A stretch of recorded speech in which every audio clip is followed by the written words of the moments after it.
হতাশা মাদক দিয়ে দূর হয় না।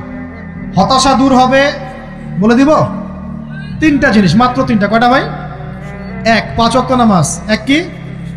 নামাজে আপনি অজু করে সেজদা দেন, ইনশাল্লাহ আপনার মনে প্রশান্তি না আসলে আমাকে এসে বলেন যে আসে না। চোখের পানি, মনের আবেগ যা আছে আপনার ভিতরে, কষ্ট, দুঃখ, যন্ত্রণা, সব আল্লাহকে ঢেলে দিবেন ইনশাল্লাহ। নিজের আবেগ ধরে রাখবেন এখানে, আপনি আল্লাহর জন্য ঢেলে দিবেন। মানুষকে আবেগ দেখা কি লাভ? মানুষ আপনার চোখের পানির মর্ম বুঝবে? মানুষ কি মানুষের চোখের পানির মর্ম বুঝে? আপনার পিতা যদি মারা যায়, আমার কাছে এসে দোয়া চান কান্নাকাটি করে, আমি দোয়া করতে পারবো, কিন্তু আমি কিন্তু আপনার ফিলিংসটা বুঝতে পারবো না। আপনার অনুভূতি কে বুঝতে পারবেন? আল্লাহ পাক আপনার ঘাড়ের রগের চেয়েও কাছে আছে। সুবহানাল্লাহ, সুবহানাল্লাহ, আল্লাহ পাক ঘাড়ের রগের চেয়ে কাছে আছে। গতকালকে বাংলাদেশের একজন বরেণ্য আলেমের সাথে একটা কনফারেন্সে ছিলাম। উনি বলছিলেন যে এক ব্যক্তি, এটা শোনেন, এক ব্যক্তি খুব তার শখ যে তিনি সাহাবীদের মতো নামাজ পড়া শিখবেন। কথা বুঝতে পারছেন? সাহাবীদের মতো নামাজ শিখবেন। তো একজন বরেণ্য আলেমের কাছে এসেছেন, এসে বলছেন যে আমাকে সাহাবীদের মতো নামাজ শিখিয়ে দেন। তখন সেই আলেম আরেকজন আলেমের সন্ধান দিয়েছেন, যা তুমি তার কাছে যাও, তিনি শেখাবেন। তো সেই ব্যক্তি একটু অবাক হয়েছেন, কারণ যাকে প্রশ্ন করেছিলেন তিনি অনেক বড় মুহাদ্দিস, আর যার কাছে পাঠানো হচ্ছে তিনি অত বড় মুহাদ্দিস নন, কিন্তু আবেদ, আমল করেন।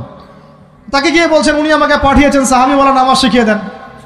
তখন তিনি বলছেন ঠিক আছে, সুন্দর করে অজু করে আসো, সুন্দর করে অজু করে আসো। অজু করার সময় খালি খেয়াল রাখবা যে আমি অজু করছি শুধু আল্লাহর সন্তুষ্টির জন্য। কি খেয়াল রাখবেন? অজু করছি শুধু আল্লাহকে রাজি খুশি করার জন্য অজু করছে, আর কোনো উদ্দেশ্য নাই আমার।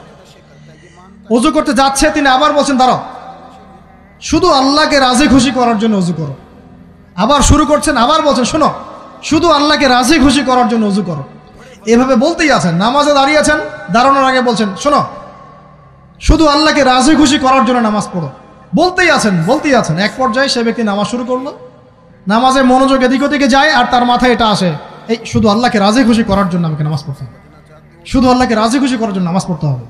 এই চিন্তা তার মনের মধ্যে ঘুরপাক খাচ্ছে, ঘুরপাক খাচ্ছে। এভাবে নামাজটা সে শেষ করেছে। শেষ করে চিন্তা করছে যে নামাজ তো পুরোপুরি মনোযোগ দিতে পারলাম না, বারবার মাথার মধ্যে এরকম চিন্তা আসছে, আল্লাহ আমাকে তো মাফ করে দাও, নামাজটা আমার মনে হলো না ঠিক মতো।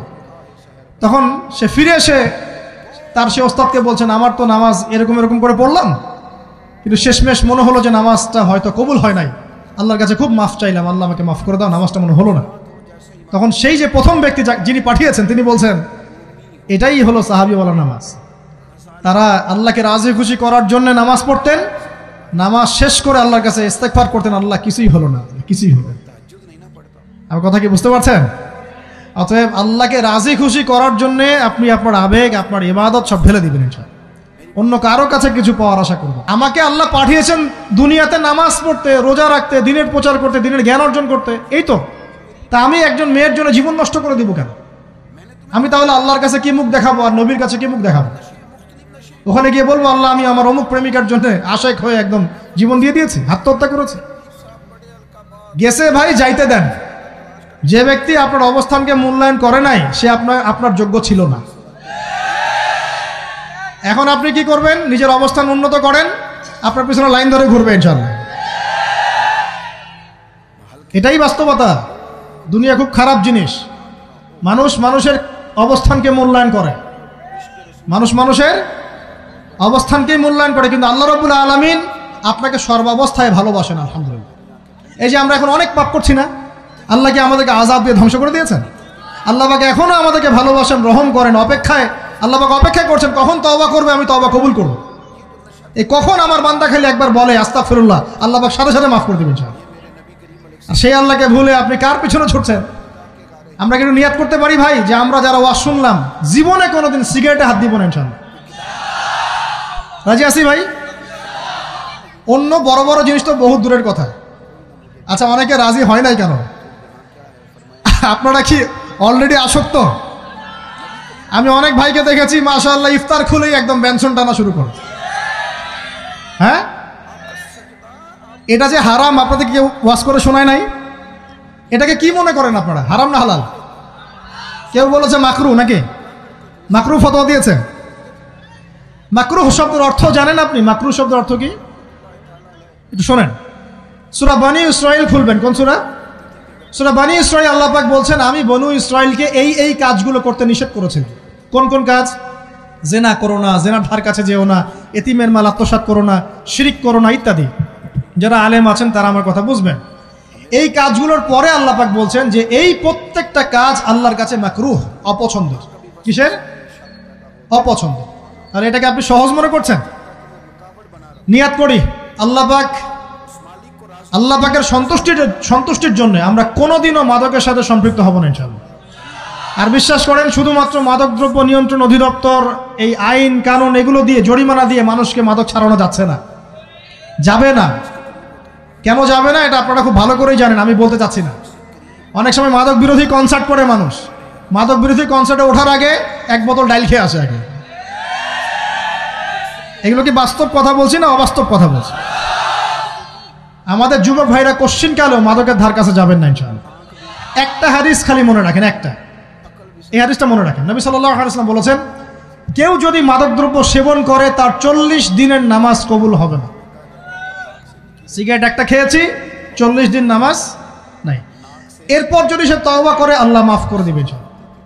আবার যদি মাদক খায় আবার 40 দিন কবুল হবে না। যদি আবার তওবা করে আল্লাহ মাফ করে দিবেন। আবারও যদি খায় আবারও 40 দিন কবুল হবে না। আবারও তওবা করলে আল্লাহ আবার মাফ করে দিবেন। চতুর্থবার সে যদি মাদক খায়, আল্লাহ রসুল সাল্লাল্লাহু আলাইহি ওয়াসাল্লাম বলছেন আল্লাহ পাক কিয়ামতের মাঠে তাকে তিনাতুল খাবাল পান করাবেন। কি পান করাবেন? তিনাতুল খাবাল। সাহাবীরা বললেন, ইয়া রাসূলুল্লাহ, এটা কি তিনাতুল খাবাল? কি?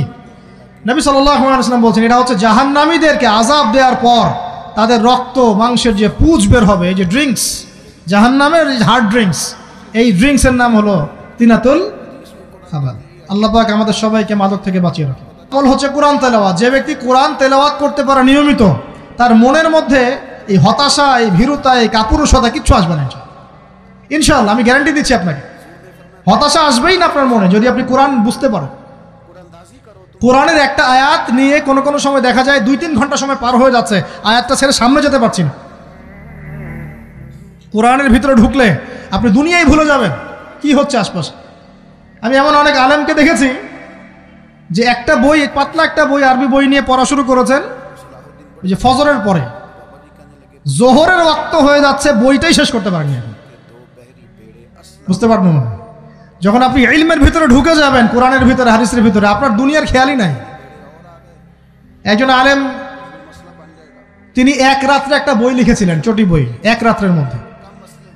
বলা হচ্ছে, তার সম্পর্কে বলা হচ্ছে যে রাতের খাবার তাকে দেয়া হয়েছে যে আপনি এটা খেয়ে নেন।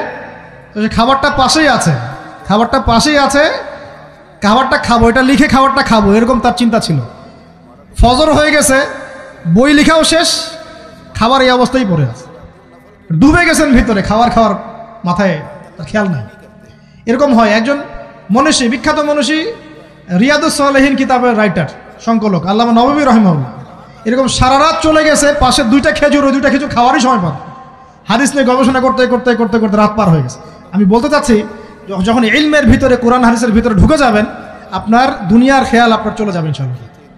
এই টেনশন, হতাশা, এই সেই বাদ, তখনই আল্লাহ পাক আপনাকে তার পক্ষ থেকে রহমত দিবেন, বরকত দিবেন, আল্লাহ আপনার দুনিয়ার কাজগুলো করে দিবেন ইনশাআল্লাহ। তখন দেখবেন কেউ আপনার দুনিয়ার ওই কাজটা করে দিয়েছে, কেউ ওই কাজটা করে দিয়েছে, কেউ বাসায় খাবার পাঠিয়ে দিয়েছে, আল্লাহ পাকই এগুলো করাই দিবেন ইনশাআল্লাহ। তো প্রিয় ভাইরা, মাদকে যাব না আল্লাহর কাছে আসবো? 2 নাম্বার কোরআন তেলাওয়াত, 3 নাম্বার আল্লাহর জিকির। 3 নাম্বার কি ভাই? আল্লাহর জিকির। চলতে ফিরতে সব সময় মুখ চলতে থাকবে, মুখ না চললেও মনে মনে মন তাজা থাকবে, মনে মনে জিকির হতে থাকবে। মনে মনে জিকির করতে পারেন? মুখ নড়বে না, কিন্তু মনে মনে আপনার একটা জিকির হতে থাকবে। সুবহানাল্লাহ ওয়া আলহামদুলিল্লাহ, লা ইলাহা ইল্লাল্লাহ, আল্লাহু আকবার। পারা যাবে?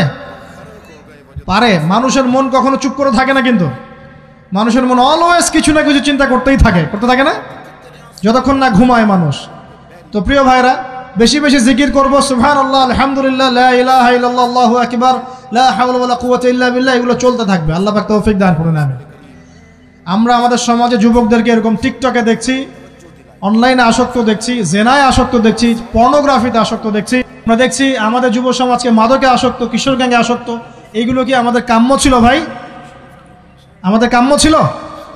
এই অবস্থায় কি যুব সমাজ আল্লাহ পাকের দ্বীনের পতাকা হাতে নিয়ে আল্লাহর জমিনে দিন কায়েম করতে পারবে কিনা একটু আমাকে উত্তর দেন দেখি। এখন এই অবস্থায় পারবে? অতএব অবস্থার উন্নতি করতে হবে কিনা?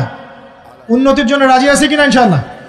আমরা চাই কি আল্লাহ পাকের দিনটা আল্লাহর জমিনে প্রতিষ্ঠা লাভ করুক, আল্লাহর দিন সবার ঘরে ঘরে পৌঁছে যাক, আল্লাহ পাকের দিনের যে সৌন্দর্য সবাই সেটায় এই সৌরভটা সবাই পাক, আমরা চাই কিনা?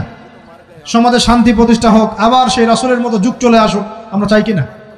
অতএব আমাদের সবাইকে যৌবনের এই প্রলোভনগুলো থেকে বেরিয়ে এসে আল্লাহ পাকের ইবাদতে আত্মনিয়োগ করতে হবে। আল্লাহ পাক আমাদের সবাইকে তৌফিক দান করুন, বলি আমিন।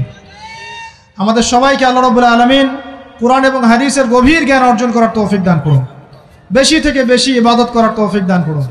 আল্লাহ পাক সবাইকে হারাম সমস্ত রিজিক থেকে বাঁচিয়ে রাখুন, জেনা, ব্যভিচার এবং নারীর ফিতনা, মাদক থেকে আল্লাহ বাঁচিয়ে রাখুন। আল্লাহ পাক আমাদের সবাইকে হালাল রিজিক, হালাল সম্পর্ক যথেষ্ট করে দিন। আল্লাহ পাক আমাদের সবাইকে যেন দিনের দাওয়াতের মেহনত করার তৌফিক দান করেন এবং আলেম ওলামার সাথে পরামর্শ করে দিন শেখার এবং বোঝার তৌফিক দান করেন।